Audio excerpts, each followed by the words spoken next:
Olá, torcedor, olá, torcedora. Um abraço para você que nos acompanha aqui.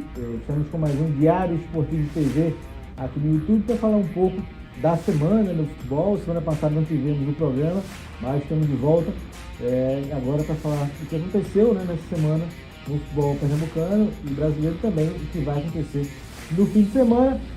Hoje recebendo, você com certeza que acompanha aqui o Diário Pernambuco no YouTube já viu o rosto desse rapaz, Felipe Holanda, autor de algumas matérias especiais aqui do canal, já foi matéria sobre a pelada sexagenária, né, Felipe, dos médicos, matéria semana passada, né, da violência da torcida organizada, das torcidas que Felipe me introduziu, a matéria do autismo, né, com a Lica, né, personagem rubro-negro que cantou Casar Casar, vida final do Pernambucano. Então, Felipe Holanda, obrigado, Felipe, valeu, vamos conversar um pouquinho aí sobre o nosso futebol. Obrigado, Marcos, prazer estar aqui, vamos conversar, hoje tem muito assunto pra gente falar, a rodada no final de semana temos muitos jogos interessantes e aconteceu muita coisa importante também durante essa semana e é um prazer estar aqui, participar desse programa e vamos ter muita coisa para falar. Esqueci de falar com o Felipe, que é torcedor do West Ham, da Inglaterra, e fã do Iron Maiden. Mas isso é assunto para outro programa, né, Felipe? Pois é. Era bom a gente falar aqui, né? Iron Maiden, Metallica inspirado no Iron Maiden. É melhor, mas é inspirado no Iron Maiden. Vamos lá, Felipe. Vamos começar aqui por pouco, muito pouco mesmo, essas manchetes aqui do Diário de Pernambuco, caderno esportivo, né? Por pouco essa matéria não é diferente, né, Felipe? O Sport cai nos pênaltis. O Felipe fez o jogo, né? Essa foi do Sport, do Sport. Faltou muito pouco o Sport classificar, Felipe, e teve gente dizendo que era milagre, quase milagre acontecer. Companheiro, o milagre chegou muito perto de acontecer, né? Como a gente abriu aí o texto do jogo, por exemplo, o Sport foi do mel ao fel, né? O Sport conseguiu fazer o mais difícil, né? Depois daquele 1-0 do São Paulo, acho que nem o mais otimista torcedor do Sport acreditava, né? O próprio Wenders falou isso na coletiva, né? Isso, pouca gente acreditava. O próprio treinador falou que pouca gente acreditava, principalmente depois do 1-0, aquele gol do São Paulo, uma linda jogada entre o Michel Araújo e o Luciano. Mas o Sport cresceu e me surpreendeu bastante a forma como o Henderson montou o time, o esquema com 3 zagueiros. Ele já havia usado esse sistema com 3 zagueiros, porém nunca deu tão certo como ontem. O Alisson Cassiano jogou muito bem pelo lado direito. O Thierry a gente sabe que sempre tem qualidade, apesar de ter sido driblado no gol do São Paulo. O Sabino foi o cara do jogo, marcou, acho que a gente pode dizer que marcou um hat-trick, porque foi 2 gols no tempo normal e 1 nos pênaltis. Então esse trio defensivo do Sport me surpreendeu muito positivamente. E eu acho que foi por aí onde o Sport começou a construir o caminho da vitória no Morumbi. Interessante, porque o São Paulo vence na ilha por 2-0, abre o placar no Morumbi, então fica 3-0 pro São Paulo, né? Mas eu acho, Felipe, que é ruim daquilo, né? O Sport foi sem pressão para esse jogo. A derrota na Ilha de Retiro fez que o Sport fosse desacreditado para esse jogo, né? Então me surpreendeu, foi sem pressão. E a partir do momento que empata o jogo e vira no começo do segundo tempo, o gol do Sabino, o segundo gol do Sport no meio do Sabino, só em 6 minutos do segundo tempo. Então fica 2-1 o Sport por 1 gol para levar para os pênaltis. Então a pressão enorme em cima do São Paulo, né? Mesmo que o Morumbi contando com quase 50 mil pessoas, mas a pressão virou em cima do São Paulo, porque o São Paulo favorito, mas ficou para 1 gol de levar para os pênaltis e foi o que aconteceu, né? Foi com requinte de crueldade no finalzinho, né? No repeteco ali, no outro cruzamento, no escanteio. E o Sport vai com muita força para os pênaltis, mas aí, de novo, o Sport cai nos pênaltis, né, Felipe? Já tinha acontecido na final da Copa do Nordeste com o Ceará, o Sport perdeu o título na ilha e agora cai diante do São Paulo nos pênaltis. E com o mesmo personagem, Luciano Juba, como o futebol às vezes dá tudo e te tira tudo, né? Porque foi um roteiro impressionante. O Sport conseguiu o 3-1 como conseguiu e nos pênaltis perde com o seu, um dos principais protagonistas do Sport na temporada, que é o Juba, de novo perdendo um pênalti decisivo, Felipe. Pois é, Marquinhos. Eu estava nesse jogo contra o Ceará, em loco, cobri o jogo lá em loco e a torcida... Inclusive, todos os vídeos que você viu nas redes sociais do Diário, né, assim, Instagram, Twitter, a torcida foi esse rapaz que introduziu aqui, se infiltrou na cena do esporte e a gente conseguiu dar uma cobertura bacana aí para os nossos internautas e telespectadores, né? Hoje é tudo misturado, internauta, ouvinte, leitor, tudo junto. Pois é, eu tava lá e o pessoal, depois do quando acabou, eu vi muita gente comentando: rapaz, Juba nunca perdeu um pênalti, perdeu justamente contra o Ceará. E eu realmente, antes daquele jogo, eu não lembro do Juba ter perdido um pênalti pelo Sport. E o curioso, Marcos, é que na cobrança ontem contra o São Paulo, os 3 zagueiros fizeram gols, bateram muito bem e fizeram gols. E o Juba, que é o cara mais técnico do time, né? É o líder de assistências, é o cara que conduz bem a bola, ao lado do Jorginho, claro. O mais curioso é isso, que os zagueiros foram precisos nas cobranças de pênalti, e o Juba não bateu bem mais uma vez, parou no goleiro Rafael, e foi crucial para a eliminação. Assim que ele perde o pênalti, ele desaba no gramado, né? Finalmente passa o filme de novo, ele perdeu o pênalti decisivo. Então, aquele esporte realmente muito triste que aconteceu, mas é o futebol, né? Vários craques já perderam pênalti em Copa do Mundo, inclusive, e o Juba está passando por essa. O futebol é assim, às vezes dá tudo e cria tudo na mesma partida, né? Como foi o caso de ontem. E só pra gente fechar a questão dos pênaltis, Felipe, Copa do Brasil a gente teve agora, das 8 partidas de oitava de final, 5 foram para os pênaltis, né? E o regulamento, depois que tirou o critério de gol fora de casa, foi mais fácil, né? Mais suscetível antes de pênalti, porque acabou o gol fora de casa. Então, pronto, se tivesse gol fora de casa ontem, o Sport desclassificado por 3-1. Acabou esse critério, então só vai a diferença de gols, então está mais suscetível a acontecer as diferenças por pênalti. E foram 5, das 8 oitavas de final, 5 foram para os pênaltis. E aí, Felipe, cada vez mais necessita que o goleiro pegue pênalti, né? Você vê, ontem o Juba bateu mal, o Rafael pegou, e o Renan não pegou pênalti. Marquinhos, até queria dizer ao do Sport que eu vi muita gente hoje criticando o Renan, mas o Renan fez uma grande partida no tempo normal. Não culpo ele pelos pênaltis. Assim, se a gente vai. Todos foram bem cobrados. Não julgaria o Juba como um vilão, mas o Juba tem muito mais culpa do que o próprio Renan, inclusive. E se a gente lembrar da cobrança do jogo contra o Ceará, o Renan pegou 2 pênaltis. O árbitro mandou voltar, né? Mas depois ele pegou mais um, ajudou bastante. E eu acho que o Renan vem crescendo a cada jogo. E como tu falou, 5 disputas de pênaltis é algo surreal, né? Porque as 4, se eu não estou enganado, as 4 antes haviam sido na quarta-feira, né? Aí o próprio torcedor do Sport já tinha largado. Não tem como a gente levar esse jogo para os pênaltis. E foi o que aconteceu. Todo mundo incrédulo, né? Eu que estava fazendo o jogo, fiquei sem acreditar naquilo. E eu acho que o Sport perdeu uma ótima chance de fazer história. Claro, fez história, a primeira vitória no Morumbi, não marcava um gol desde 2007 contra o São Paulo lá, quando o Eldon marcou. E o Renan, eu não julgo o Renan como vilão, no primeiro tempo, principalmente, segurou o ataque do São Paulo. E eu acredito que o Juba, acontece, isso é coisa do futebol. Ele deve ter sofrido bastante ali no vestiário, né? Ele deve ter... Eu até esperei essa pergunta na coletiva, mas não foi feita, né? Era um trecho que tinha no YouTube, não apareceu. Deixa eu trazer um convidado para implementar esse papo da gente. Na volta, o Felipe faz uma análise daqui para frente para o esporte. Então, vamos ver um pouquinho do interesse da coletiva do Anderson Moreira.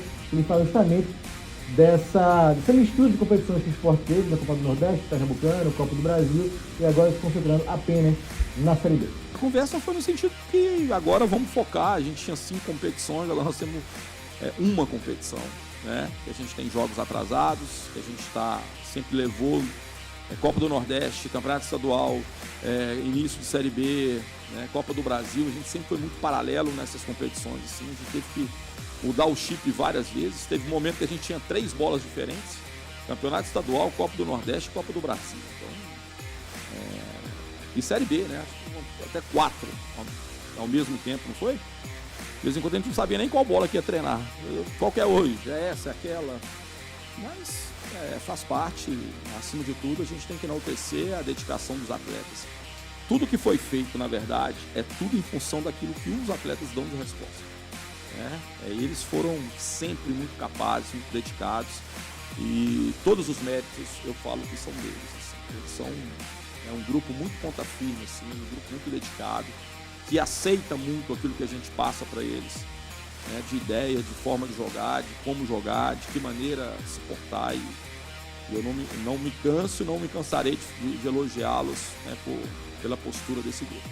Isso, Felipe. Aí o Edson falando, né, que teve uma hora que não sabia nem que bola ia treinar, né, que bola diferente ia usar por conta dessa mistura de competições, Série B, Copa do Nordeste, Copa do Brasil e Campeonato Pernambucano. Eu acho que o Sport sai fortalecido agora para a Série B, após essa vitória contra o São Paulo, sem o Wagner Love, né, a gente não citou aqui que o Love não jogou. Eu acho que o Sport sai fortalecido para essa caminhada na Série B. Sem dúvida, Marcos. Esse jogo contra o São Paulo deixa o Sport mais forte. E além de tudo, a Série B é o único compromisso do Sport. Claro, o próprio Anderson já falou que o Sport vive trocando o chip, né? Bota um chip, bota outro, tira um chip, bota outro. Acaba... Mas também não pode perder agora. Agora é o chip mais importante, né? Agora é o chip 1. Então, sem dúvida, a vitória deixa o Sport um pouco mais fortalecido para a Série B, já que é o principal foco, o próprio Anderson, desde sua chegada e em praticamente toda entrevista coletiva, ele diz que o principal objetivo do Sport no ano é o acesso. E eu acho que o Sport, depois da vitória histórica de ontem, chega forte para esse jogo de domingo, né, contra o Londrina, no Estádio do Café. E vem de vitória, vem de goleada sobre o ABC, porém ainda não venceu fora de casa, né? Tem 2 empates e 1 derrota. O Arthur precisa de quantos reforços? Eu não precisa de reforços. Pra subir. De 3 a 4. Quer a posição? Claro. Eu traria... Mas isso é opinião ou informação? Porque o Felipe é informado demais. No momento é a opinião, porque a janela está fechada, né? No momento é a opinião, porque a janela ainda está fechada, só abre em setembro. E eu acho que o Sport está mais carente na lateral esquerda, talvez, porque a gente tem o Igor Cariús, que foi absolvido pelo STJD. Porém, o Filipinho não é um mau jogador, ontem foi bem também, porém é um cara que avança muito. Então o Sport talvez precise de um lateral que fica um pouco mais guarnecido na defesa, talvez lateral esquerda, com certeza um substituto para Jorginho, né? O Jorginho vem fazendo uma boa temporada, mas o Sport... Isso. Então seriam essas 3 posições: ponta esquerda, Juba, meia, Jorginho, e lateral esquerdo. Eu acho que são as 3 posições que o Sport teria mais urgência de contratar. Porém, a janela está fechada, como a gente disse. O Jorge Andrade não quer nem tocar nesse assunto. Se eu ligar para ele, ele já desliga e fala: Jorge, e a contratação aí, Felipe? Não falem comigo sobre isso. Só em setembro. Mas eu acredito que são essas 3 posições, sim. Eu acho que no gol também seguido, né? Com o Jordan agora. O Renan, como a gente falou há pouco, no começo da temporada estava um pouco oscilando, mas nos últimos jogos vem fazendo boas atuações. Eu acho que a titularidade é do Renan. Show de bola. Passar aqui a página agora para o Clube Náutico Capibaribe. O Timbu encara a equipe do Pouso Alegre neste sábado, né, em Minas Gerais, pela Série C. O Náutico que vive esse momento de transição, Felipe, né? Saiu o Dado Cavalcante, fez 3 jogos só, não foi bem, foi demitido. Foram 2 semanas do Otávio Augusto, né, técnico do sub-20 do Náutico. Uma vitória contra o Floresta, que animou, mais um empate, uma partida muito mal, né, desempenho contra o América do Natal. E aí se voltou a busca com mais ímpeto atrás do treinador. E o escolhido foi Fernando Marchiori, ex-ABC, que subiu com o ABC ano passado da Série C para a Série B, que é o que o Náutico espera, Felipe. Companheiro, a gente viu muito rumor de torcida dizendo que o Náutico perdeu tempo, né? Na questão de contratar treinador. Algumas negativas, né? O Náutico tentou o Renan Paulista e o Alau, mas não rolou. Mas eu acredito que o Náutico poderia ter adiantado um pouco mais essa contratação, ou pelo menos uma sondagem mais forte no Marchiori antes do jogo contra o América do Natal. Porque, como tu mesmo falou, o Náutico fez uma péssima partida diante do América do Natal, merecia ter saído como derrotado lá dos aflitos. Se não fosse o Wagner, sairia derrotado. E atrás, né? 43. Isso, ainda teve atrás. O pezinho da trave. Ainda teve atrás. Então, aquele jogo ali, sem sombra de dúvidas, acelerou a busca do Náutico pelo treinador. E a gente deseja toda a sorte do mundo ao Marchiori, que tem um bom currículo, é verdade, fez bons trabalhos na Portuguesa, no próprio ABC, apesar de quando ele foi desligado do cargo, o ABC estava na lanterna, acredito que ainda está na lanterna da Série B, né? Se eu não estou enganado. A gente deseja toda a sorte do mundo a ele, porque ele tem um bom currículo e, como você falou, tem um que o Náutico precisa. Ele acabou de subir da C para B no ano passado, sendo vice-campeão. Então, a gente espera que ele faça um bom trabalho, que o time absorva logo o modelo de trabalho dele e que o Náutico não dá para dizer se recupere, porque nos 2 últimos jogos o Náutico somou 4 pontos. Na teoria, é um aproveitamento bacana, quase 100%. Mas tem isso. Foram 2 jogos em casa e por isso o Náutico vai jogar fora agora contra o Pouso Alegre, que é um time que subiu da Série D, né? No ano passado. E é um jogo difícil, mas o Náutico acho que tem condições de chegar lá em Minas e trazer um bom resultado.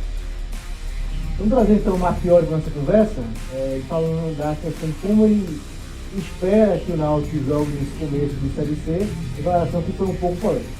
Muitas vezes as coisas não acontecem do dia para a noite, né? Mas sabemos da responsabilidade, sabemos da grandeza e do objetivo que o clube tem. Somado, acho que a essa experiência, como você perguntou, da minha parte na competição, acho que vai ser trocas, né?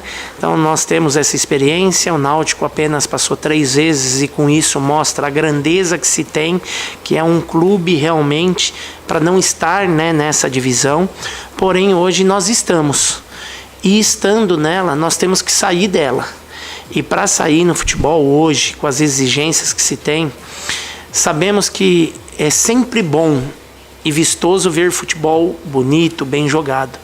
Mas hoje nós temos que trabalharmos para conquistar os resultados.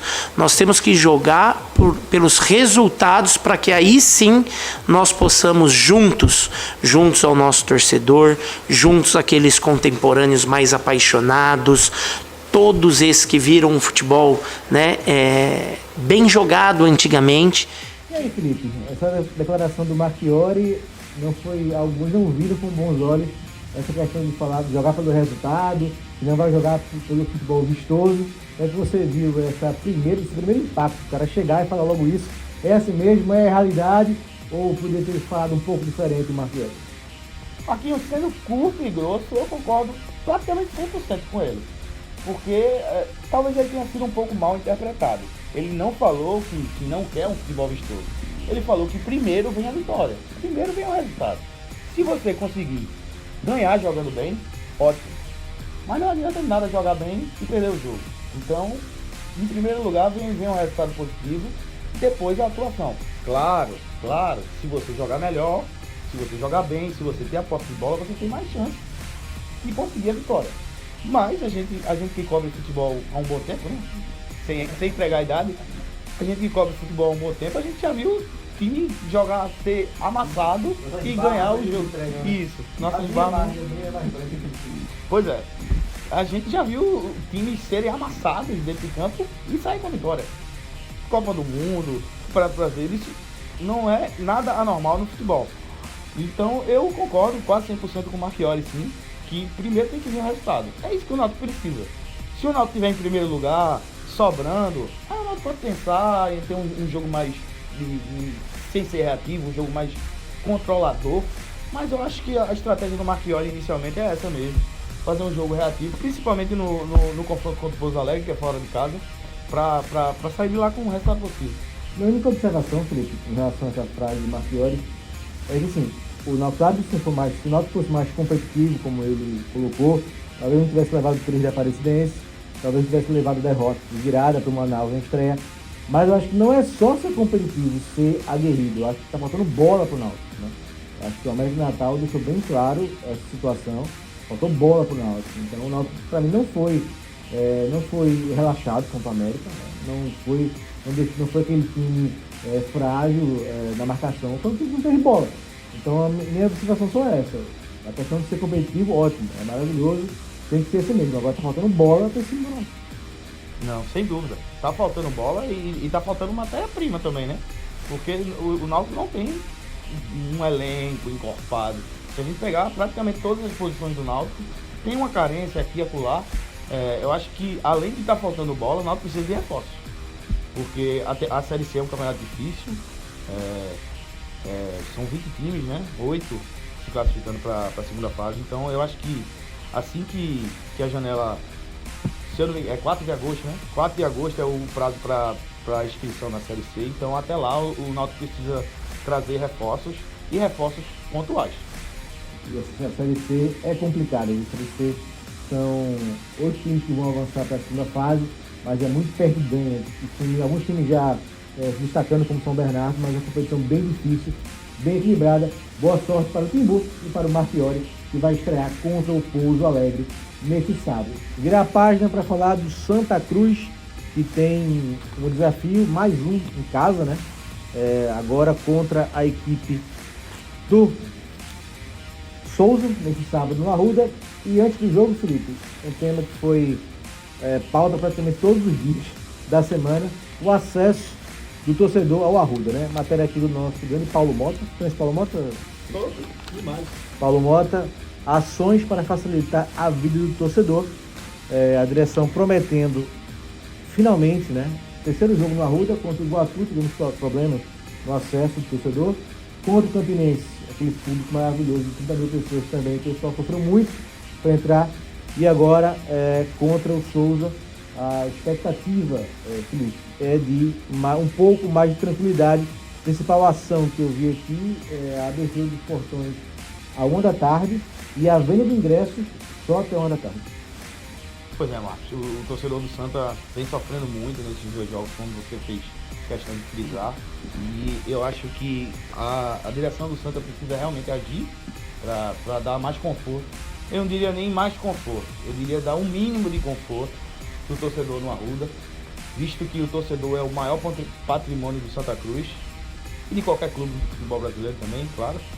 Então a gente espera que nesse jogo contra o Souza seja mais tranquilo, que o torcedor possa fazer sua festa sem muitos empecilhos.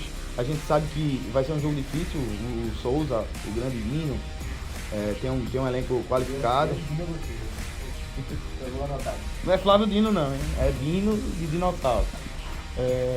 E a questão é essa, o torcedor precisa ser respeitado no Santa Cruz.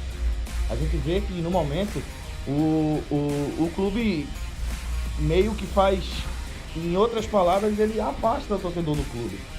Inclusive agora com essa questão de bilhete físico, muita gente caindo em cima, porque a modernidade está aí, não existe. 2023, a gente tem um ingresso de papel. É um absurdo. E o cara que mora mais distante, né? Tem que deslocar para o Arruda para comprar o ingresso e depois no dia do jogo de novo, né? Então são 2 gastos de tempo, né? E também financeiramente. Bom, Felipe, vamos agora passar para dentro do campo, né? E esse jogo contra o Souza, o Santa vem de empate amargo, né? Fora de casa, contra o Nacional de Patos, quase conseguiu a vitória. Mas em casa tem 100%. Venceu o Iguatu e venceu o Campinense. É o que está segurando o Santa no bloco, né? Disputando lá o G4. Do jogo em si, esse jogo contra o Souza, que é o líder da competição. É o jogo mais difícil? Sem dúvida. É o jogo mais difícil do Santa atuando no Arruda até agora. O Souza, se eu não me engano, foi finalista do Paraibano, não foi? O Souza tem um elenco encorpado, vem jogando bem na própria Série D. Vai ser, sim, o jogo mais difícil do Santa, né, atuando no Arruda. E o último jogo contra o Nacional de Patos foi aquele empate doloroso. O Santa ficou 2 vezes na frente do placar. Pipico fez gol, Emerson Galego fez gol. Mas no finalzinho lá, o adversário conseguiu deixar tudo igual, mesmo estando com um jogador a menos, né? E eu acredito que esse jogo contra o Souza, o Santa de Felipe Conceição precisa entrar bem focado, sabendo que a necessidade é uma só: somar os 3 pontos e subir na classificação da Série B. Nessa time, o Felipe tem optado por repetir a escalação desde o começo da Série B. Pode ter mudanças agora. Esse jogo contra o Souza, né? Meio de campo ali. Ele ganhou os reforços, né? Foram anunciados e foram regularizados.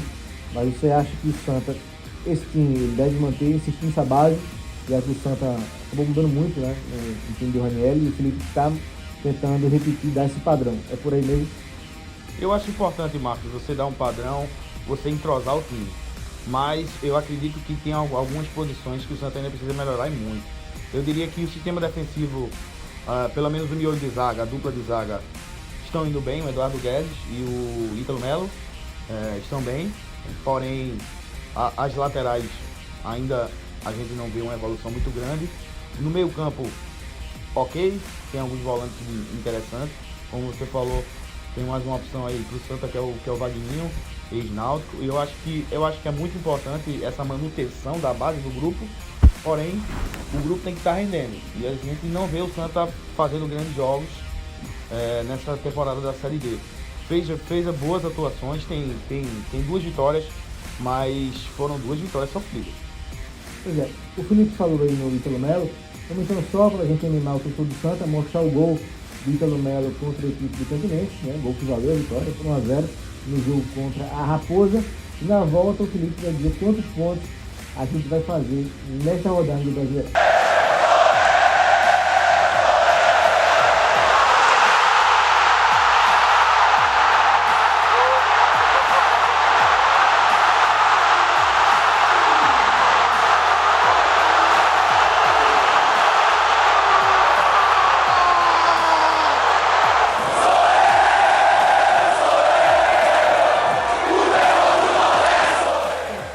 Depois do gol aí do Ítalo Melo, Felipe, no pique, quantos pontos o Campeonato Pernambucano faz nesse fim de semana? Para passar aqui a agenda, né?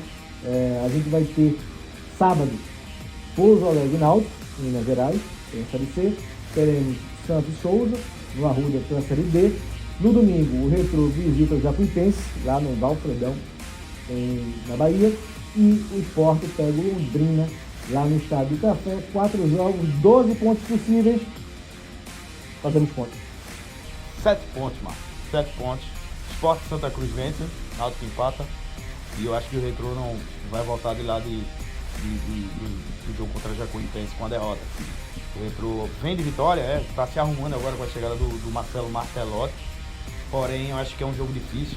Acho que o Náutico dificilmente vai ganhar esse jogo fora de casa. Ainda a estreia do Marchiori, o time ainda está se adaptando.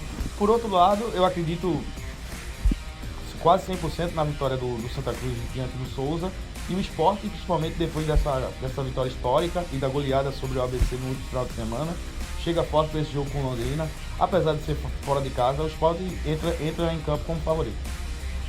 Contando que são 3 jogos fora de casa, 7 pontos até, está uma média razoável. Felipe Holanda, valeu, parceiro. Prometo a gente marcar para falarmos de rock and roll, né? E também de futebol europeu, especial do chefe, né? Só semana que vem, Manchester City de Milão. Mas valeu muito, Felipe. E vem matéria especial por aí, né? Não vamos dar um spoiler não, mas o Felipe já está produzindo já material para a próxima especial que vai ao ar aqui no canal do Diário do YouTube. Valeu, Felipão. Valeu, Marquinhos. Até a próxima. Foi um prazer aqui. Foi um prazer falar com vocês. E temos Champions e temos Conference League. Tem West Ham na final, hein? Tem West Ham na final. West Ham e Fiorentina. Pode correr essa parte, viu? Valeu, gente. Um abraço, até a próxima.